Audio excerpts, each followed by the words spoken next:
Just like Spider-Verse. Let's do this one last time. These are my San Antonio Spurs. And we lost again. Let's do this one last time. Okay. All right. Let's dive into this game. I'll give you my overall thoughts about it. How I feel. Good, bad. First and foremost, Anthony Davis had 37 points. Oh, he must have hit some free throws at the end. God, he shot 12 free throws. Not even close. None of our guys even got close to as many free throws as he shot. I don't want to blame the refs, okay? But here's the thing.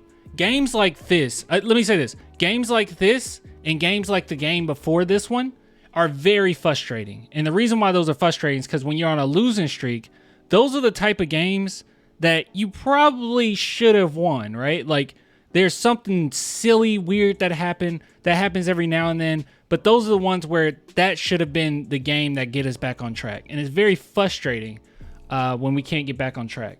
Because in this game in particular, it was definitely that. But it's like, okay, we're playing fairly well. Like, don't get me wrong, I'm getting tired and sick of our guys shooting with like they have 24 seconds to shoot, but they act as if they have 3 seconds left and they're down by 1. Like, I don't know why they do that. It's every game now. It's like, why are we rushing so many shots? And why are some of these passes so freaking lazy? Like, I love you, Malachi, but some of the mistakes he made, like, and he had a good game, by the way, overall, all things considered. But some of the mistakes he made were like, no. Even young team, even being a young team, no, you don't make those bad passes. Like, that was like high school mistakes. Yeah, those are like high school mistakes. But it's very frustrating because I felt like, yeah, we got this one. This is one that we could win, especially in that fourth quarter. I was like, we're on a run. We got the momentum. This is our game. And then the refs just screw us over. Like, I don't quite understand, and I hope somebody in the chat can explain this to me. I don't get it. So that foul, that offensive foul that they called on Wemby, was it an offensive foul? Yes. But Wemby also, he got fouled before the unnatural motion, right? So wouldn't you count what happened prior to that? Because couldn't that have been a reaction for him to kick his leg out because he got fouled first? I don't understand how that works. I would think that they would count that because he got hit first. Then the leg was the unnatural motion. Because refs can completely change the call, right? They're not just looking on whether or not it was a foul on Wemby. Wouldn't they also look and see if Wemby was fouled prior? I didn't understand that at all. That was very frustrating because I'm like, okay, yeah, it was an unnatural motion, true, but like, he got hit before his leg got kicked out. Nah, refs are Lakers fans, dude. I felt like we were a Staples Center. It was very strange. Don't want to just complain about the refs because obviously we made plenty of mistakes. Malachi, you can't. Oh my God, some of the passes Malachi made were so lazy. And I understand, you know, being a young team, I get it, but no. That's not an excuse here. I'm cool with, as a whole, you know, certain things like, you know, you got a lead or something like that, and you kind of playing on your heels, and it's like, okay, that's what young teams do, right? Certain mistakes here and there, that's what you make. But these type of mistakes, no, our passes are late. Yeah, they are. But like, it was like, for instance, Malachi, and I'm not even talking about the end. The end was a really bad pass to Keldon that got stolen by Anthony Davis for the dunk. Like, that was a high school mistake. But I'm even thinking about the play in which Malachi was dribbling, created for his teammates, basically. I mean, he closed in the defense a little bit. No one was moving off ball, by the way. That's another gripe I have. And the young team, that's what they do. But that bothers me. But instead of him coming out to the 3-point line to make sure you can pass the ball out, and I think it was to Devin Vassell, safely, he just like did some lazy little lob pass out there, and it was a turnover. It's like, what are you doing? No, get out there. Like, no, that was a high school mistake, man. That was a high school mistake. Even if you're a rookie in the NBA, you should know better than that. Like, that was terrible. But yeah, so that frustrated me. But overall, was the effort there? Yes. But another thing too, it's the same thing almost every game. That effort they showed in the fourth quarter, when they started to smell blood, that's when the defense got much better. That's when everyone played better defensively. Every single person. Jeremy Sohan, even Keldon, Devin Vassell, especially Jeremy Sohan, Devin Vassell, they D'd up at the end. It was like, where was this all game? You have to have this same intensity all game because this has to become a habit. All right, you're a young team. This needs to become a habit now for the future, right? Like, can some players or certain teams, veteran teams, kind of get away with not playing 120% defense all game long? Yeah, but those teams, they can turn it on at any given moment, right? Like if they need to kind of reserve energy and everything. Like, yeah, people can do that. Yeah, certain players can do that. Certain teams can do that. But they're already established. They can do it. And once the playoffs hit, their defense is on all game long. But you're a young team, so your defense needs to be on point all game. The effort defensively needs to be there all game long. It's not. We're not at the point where you can kind of like play defense and then in the fourth quarter turn it up a notch. No. You're not that team. You need to make sure that is a habit. And I feel like the team as a whole did not play well defensively. And I mean effort-wise defensively. Like certain players, they're going to have some things against them, right? Like, actually, no. Now I think about it, kind of no excuse for anybody. We don't have really a Brent Forbes on this team or nothing like that where, like, because Brent Forbes got a lot of hate for not being a good defender, but it really came down to his size. Effort was always there with him. Our defense looked like two guys were in sync and the rest were out of position. Defense, I feel like help defense has been a problem this whole time, but I also feel like individual defense was just, the effort was not there until the fourth, really. And then offensively, I cannot stand, guys, one gripe I have, I cannot stand the fact that every single time in the half-court offense, off ball, who's moving? You got Wemby moving, right? Trying to create space. He's always in the right space, and that takes a high basketball IQ to do. You also see it with who else does it? McDermott does it. Osman does it. But for the most part, our team, everyone's just kind of stagnant. They're just sitting there and waiting. It's like, guys, you got to move. You got to move. You know, I'm not expecting you to be Steph Curry or Ray Allen out there, but you got to move. Yeah, and then the lazy pass. It's just that's just a bad combo, dude. When you don't have off-ball movement, and then on top of it, you compile that with lazy passes. It's a product for a disaster. It's a recipe for disaster. Why did I say a product? The product is crap, but it's a recipe for disaster. So that's kind of frustrating. As a whole, it is due to them being a young team, but very specific things you cannot excuse. The lazy passes is something you just do not excuse. Lack of effort, do not excuse that. And I feel like defensively, lack of effort. Spurs need a point guard bad. Oh, they need one. Oh, Shakur, they need one bad. You ain't lying. They need one bad. I wouldn't be surprised if the Spurs go ahead and just make a trade. Nothing crazy, right? Maybe you can get something for Devontae Graham, maybe a couple seconds. I mean, you got all those seconds from, and I don't think we gave up any of those, all those seconds from the Josh Richardson trade, which we got to talk about that. Actually, something came to me about that, but yeah. So maybe you can trade Devontae Graham a couple seconds and find a guy. I'm not sure.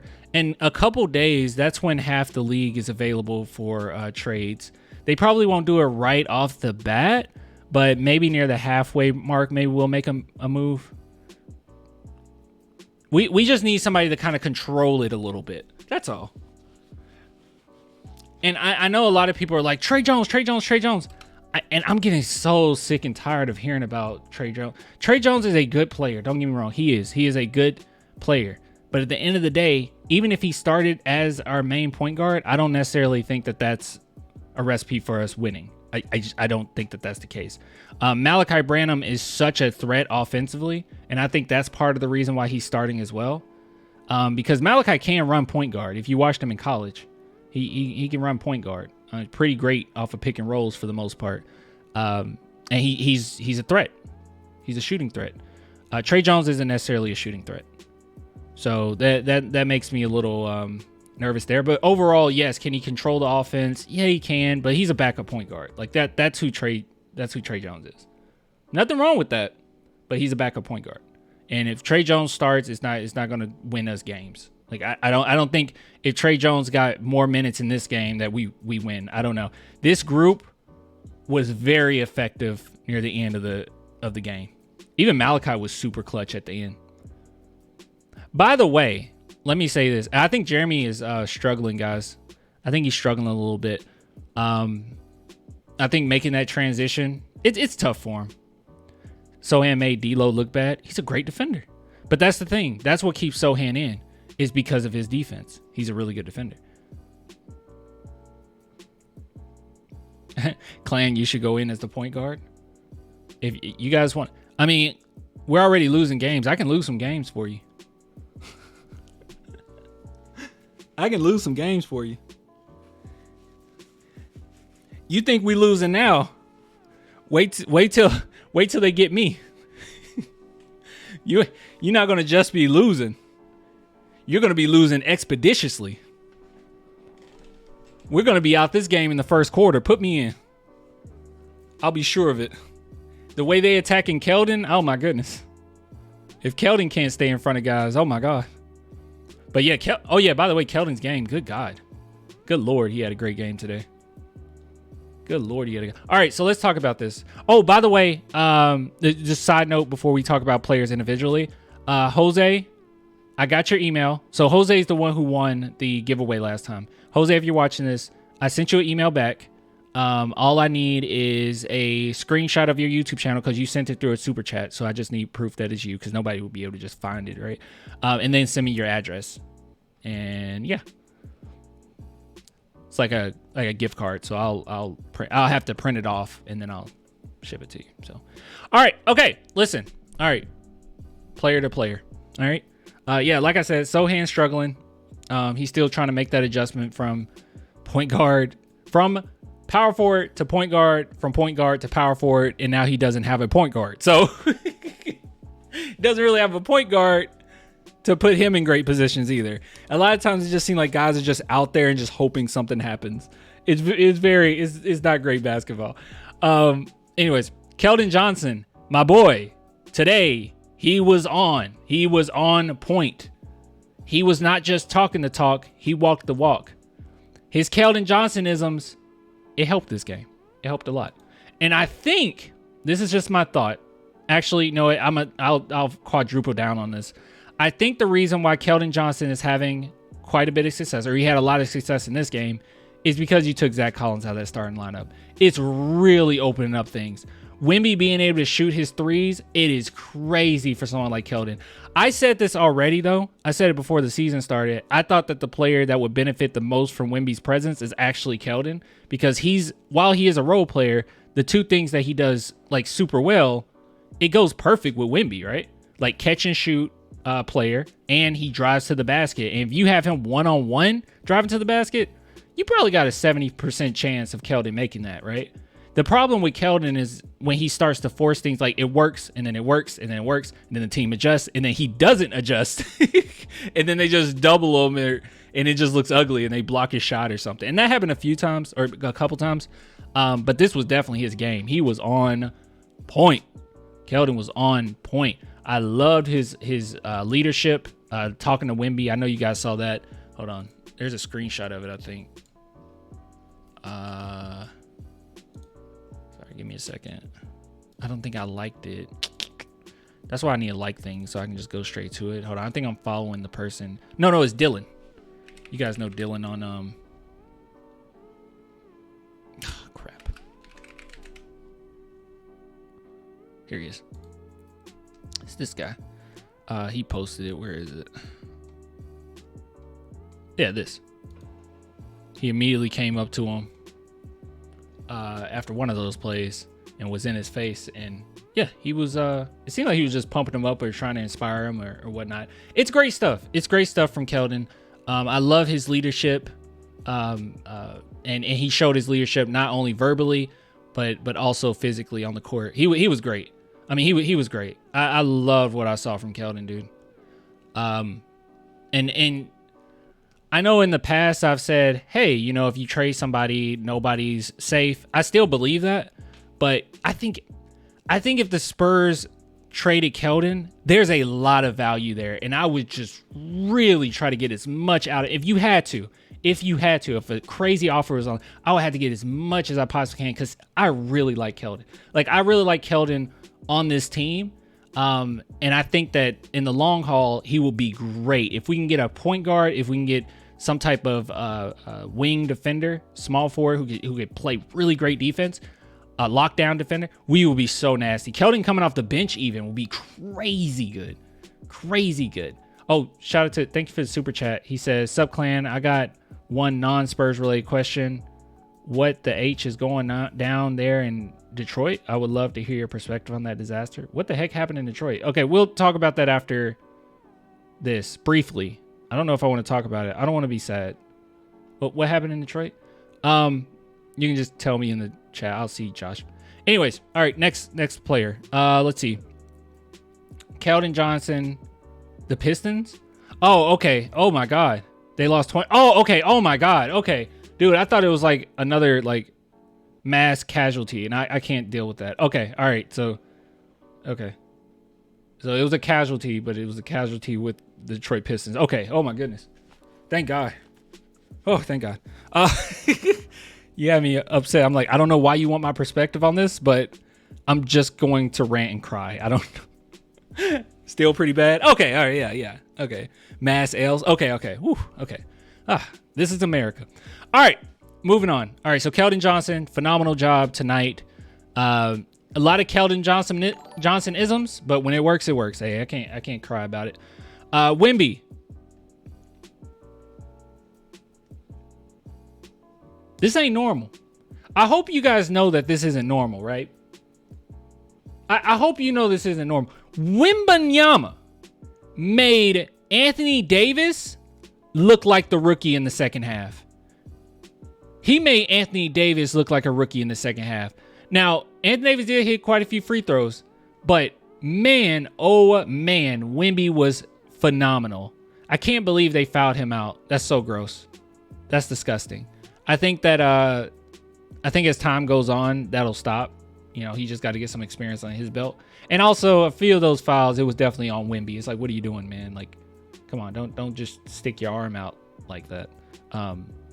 Anthony Davis take advantage of that every time. But overall, dude, oh my goodness. Giannis scored 64. Shut up. No, he didn't. No, he didn't. No, he didn't. Did he for real?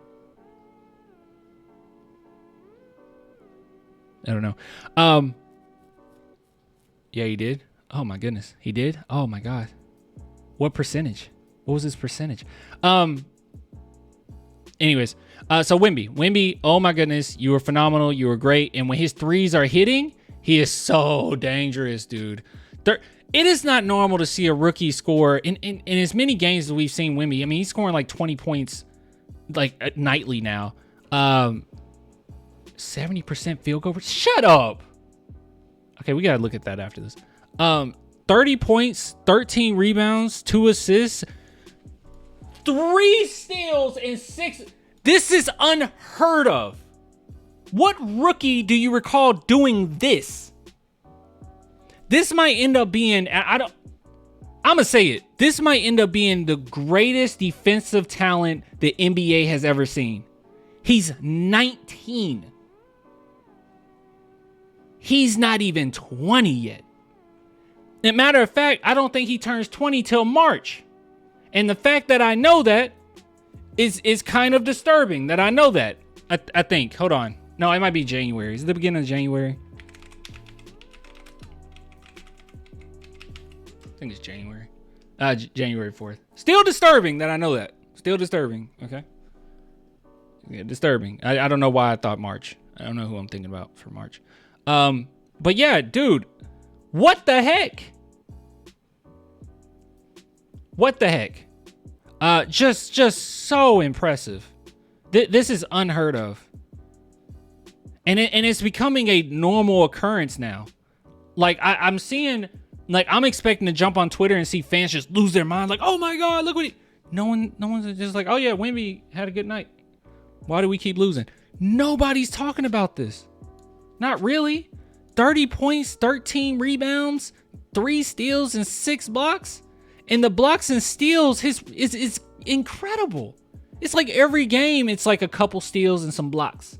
Like, it's nothing. His hands are so quick. And it's not just that he's tall. Like Dylan Brooks said. He's like, oh, he's just tall. It's not that he's just tall. He's so versatile.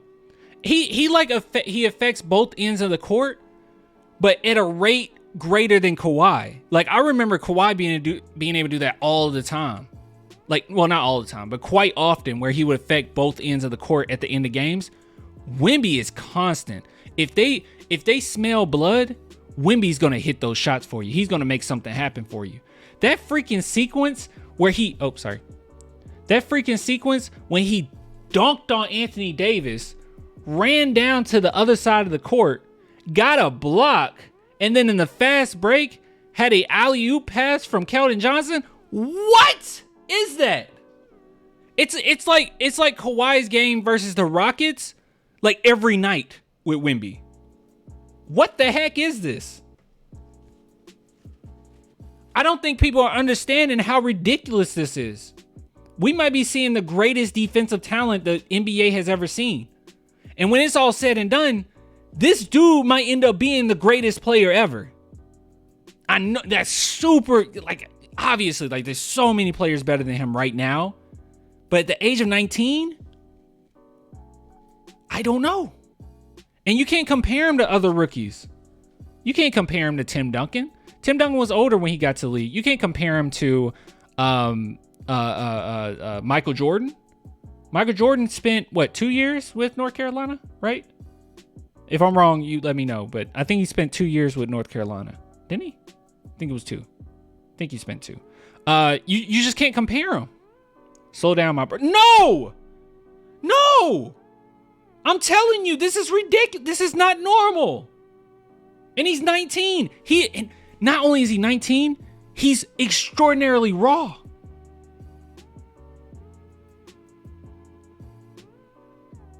He's such a raw talent. He's nowhere near where he's going to be. Like, not even close. Pause. No pause. No pause. Raekwon, no pause. I mean it. He's raw. No pause. Oh my goodness. He's nowhere near where he's going to be. That's what just makes it so incredible from this dude. He's not even close. It still offensively in the half court setting, I don't even know what he's doing. Yeah, I don't even think he knows. He's like, I'm just trying to get to my spots. I'm trying to find my spots, trying to figure out what my spots are. He doesn't even take great, like, shots necessarily. He gets fit when the team figures him out, when this team figures him out, and you eventually get your guard, your point guard, and, you know, all that good stuff. He gets 15 points a night easily. It's a lot of gimmies. And I'm still waiting for this welcome to the NBA moment. I've been waiting for it for a while. Maybe this night would have been it because Anthony Davis dunked on Wemby, but then Wemby dunked on him. So I don't know. I think overall Wemby actually had. They had about the same as far as like how good of. Let me see. I don't know. Would you say Anthony Davis or Wemby? I'm going to say Wemby had a better game. I'm going to say Wemby had a better game because Wemby didn't get to which he should have. He didn't get to the free throw line as often as Davis. I'm going to say Wemby had a better game than Anthony Davis. I mean, let's see, 6 blocks and 3 steals opposed to Anthony Davis, 4 steals and 0 blocks. Yeah, no. 19-year-old Wembanyama outplayed Anthony Davis. And funny enough, the funny thing about it is, while Wemby has players around him that are pretty doggone talented, right? We got a talented team. They're just not experienced. Anthony Davis definitely had a better squad around him because they've played together more. And Wemby still outplayed him. He played amazing against Davis. He always steps up to the occurrence, like the occasion. I'm sorry. He always steps up to the occasion. Now, I'm not just saying, oh, he might be the greatest ever just out of fandom. I'm saying this based on how he's approached the game, what he's doing statistic wise, just how he affects the game. It's insane. And mentality wise, for me to even say, dude, this guy might end up being the greatest ever. He potentially could be the greatest ever. It's like, I'm thinking about Michael Jordan. I hold Michael Jordan to a whole nother level of everybody else. Like Michael Jordan, freaking incredible, right? But like, it's that mentality. Wemby has it.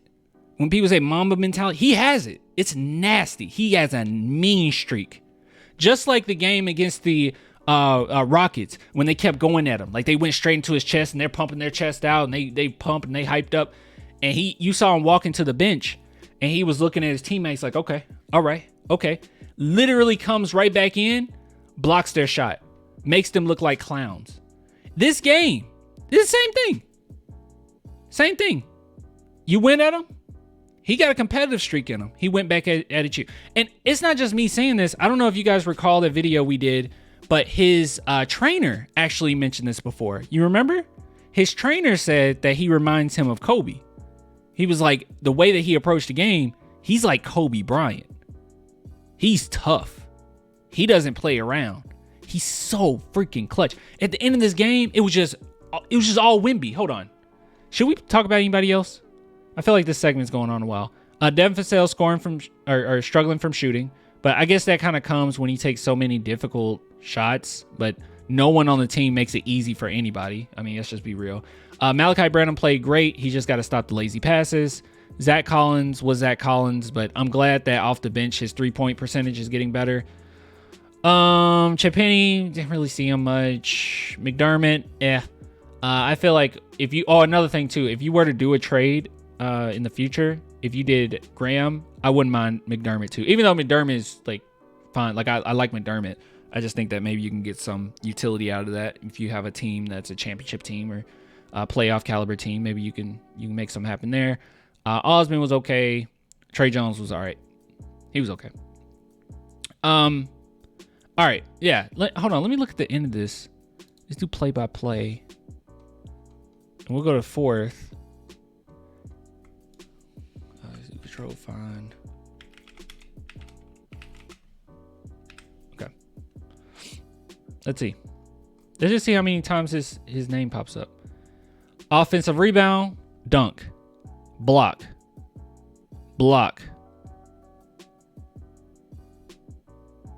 rebound, and he comes out of the game. He comes back in the game. Instantly a threat. Makes 2-point shot. Makes free throw. Fouls. Makes free throw. Foul. Yeah, they were calling a lot of fouls on him. Defensive rebound. 3-point shot. Step back jump shot. Defensive rebound. Missed the free throw. Made the free throw. And then foul. Off it. Wait. How many fouls did they call him at the end of the game? Yeah. But anyways, he was so incredible at the end. I mean, and he's a threat as soon as he comes in the game. It makes me, I think back at that, I think it was the Dallas Mavericks that we started the season off with, right? Where the refs just continuously called fouls on him and he was in foul trouble. And as soon as the Spurs put him in the game at the end, it was just play after play after play after play from Wemby. He's incredible, dude. He affects everything too.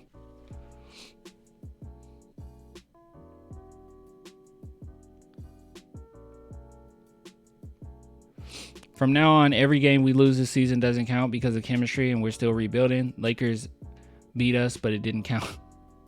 I mean, it counts, but it's fine. All right, guys, we need a word. We're going to talk a little bit more. I definitely have some I want to talk about.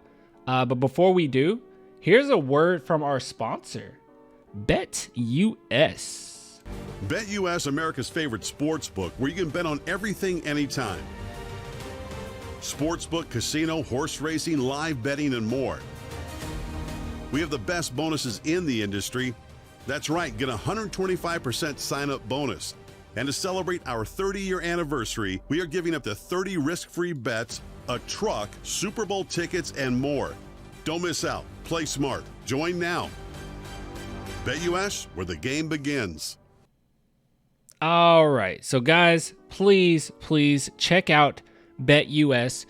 Actually, you know what? I'm going to bring up some things from BetUS because I do want to show you guys some stuff. The stupid thing ended up logging me out. That's so stupid. That's okay, though. We're going to figure it out. Let's see here. Give me 1 millisecond.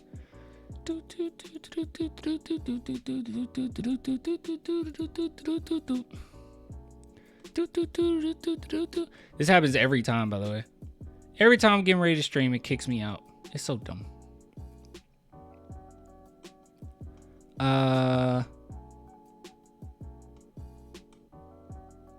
We'll go over it a little bit later. It's okay. But yeah, guys, go shout out to BetUS for sponsoring not only this video, but this live stream and the channel as a whole for the entire season. If you guys put in $100 or less, you get 125% bonus. So that means if you put in $100, you get $125 free to play with. So many things you can bet on as far as props, over, under, basically every single game. Hey, you think Wemby's going to have over 16 rebounds? Hey, there you go. You can bet on that. So it's just so many different things you can check out. So please go do that over at betus.com. We'll bring it back up again during the stream, but yeah, check it out. Link in my description. It's right below. Because right now I'm having technical difficulties because I'm technologically inept. So there's that. Okay, so anyways, this game, absolutely incredible. As far as from Wemby's performance. And funny enough, I'm not seeing a lot of people talk bad about Popovich in this game, which kind of threw me off a little bit. Was not expecting that, actually. I have no idea. Kind of weird, but I'm with it if you with it. I'm okay with Pop not getting talked down on. Because Wemby showed out. I still can't stand Popovich, though. You don't have to like... I don't care. See, my main thing is... I don't care if someone doesn't like Popovich. Like, I genuinely don't care. Me, personally, it's like, yeah, I like Popovich, but I don't care if fans don't like him. That's not the point. The point is when you start saying things like, Popovich needs to get out of here, with, like, no replacement. I mean, he's Greg Popovich, right? Like, there's plenty of players in the NBA, NFL, coaches in the NBA, NFL that I don't like. But I would never, if I was a fan of those teams or a fan of those players, I would never say, get them out of here. It's like, we're getting, I mean, unless they're doing something completely heinous where they should not have that position. But other than that, no, I'm usually like, hey, you know, you're doing your thing. You're the best possible person for the job. Why not? Why would you just get rid of him? Pop is the, you're pointing up. God? Pop is the... I'm trying to look at the comment above you, but there's no comment above you. I'm pretty sure you're saying GOAT. Yeah, because he's old. He is old. He is a old man. Guys, can we just say Popovich is an old man? So, like, let's lay off him a little bit. Leave that old man alone. The one? Pop is the one? The one, bro. Oh, okay. I got you. We'll end up getting Steve Kerr. Dude, I would love to have, like, Becky. I don't think Messina's going to come back. But having Becky would be crazy. I would love to have Becky. Either Becky or Mitch Johnson right now. Udoka? I mean, Udoka's a good coach, you know. Mike Budenholzer. I was high on Mike Budenholzer kind of made me nervous what went on with the Bucks. That made me a little nervous.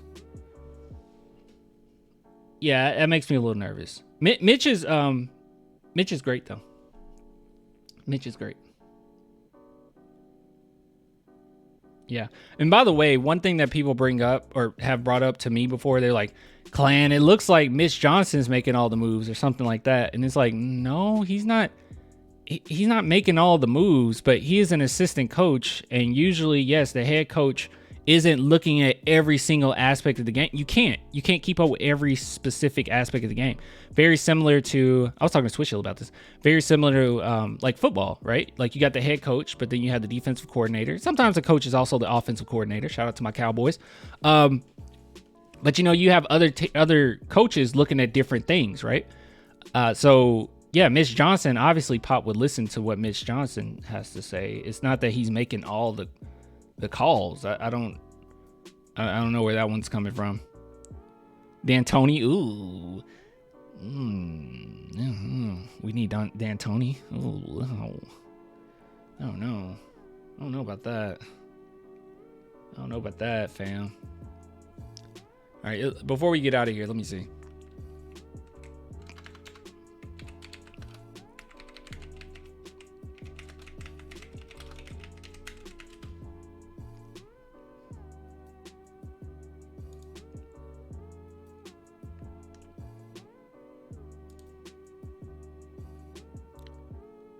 Is it not going to come up?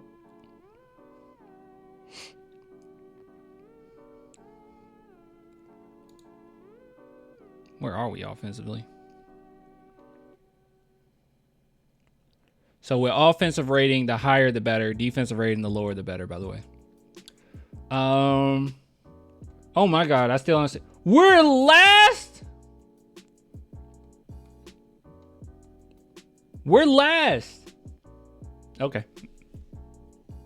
I didn't know we were last. Good guy. Good stuff though. Good stuff. Good stuff.